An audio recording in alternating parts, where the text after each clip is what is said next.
ಕ್ರಿಸ್ತನಲ್ಲಿ ಪ್ರಿಯರೇ, ನಾವು ಪಾಪದ ಪಾಳಿಗೆ ಸತ್ತವರಾಗಿ ನಿತ್ಯ ಜೀವದ ಪಾಳಿಗೆ ಬದುಕುವವರಾಗಿರಬೇಕು. ನಮ್ಮನ್ನು ಬದುಕಿಸುವಾತನು ನಮ್ಮ ಯೇಸು ಕ್ರಿಸ್ತ ಒಬ್ಬನೇ.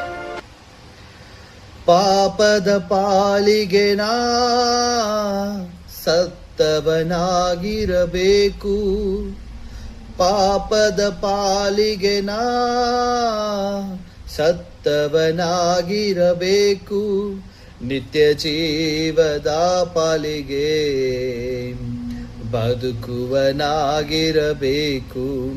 ನಿತ್ಯ ಜೀವದ ಪಾಲಿಗೆ ಬದುಕುವನಾಗಿರಬೇಕು.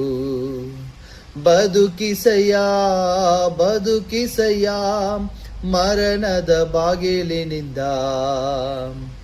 ಬದುಕಿಸಯ್ಯ ಬದುಕಿಸಯ್ಯ ನರಕದ ಬಾಗಿಲಿನಿಂದ, ಬದುಕಿಸುವ ಆತ್ಮನೇ ನನ್ನನ್ನು ಬದುಕಿಸಯ್ಯ,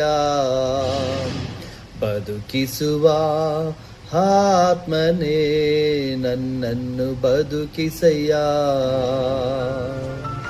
ನಾವು ಪಾಪದ ಪಾಲಿಗೆ ಸತ್ತು ನಿತ್ಯ ಜೀವದ ಪಾಲಿಗೆ ದೇವರಿಗೆ ವಿಧೇಯರಾಗಿ ನಡೆದುಕೊಳ್ಳೋಣ. ಧನ್ಯವಾದಗಳು.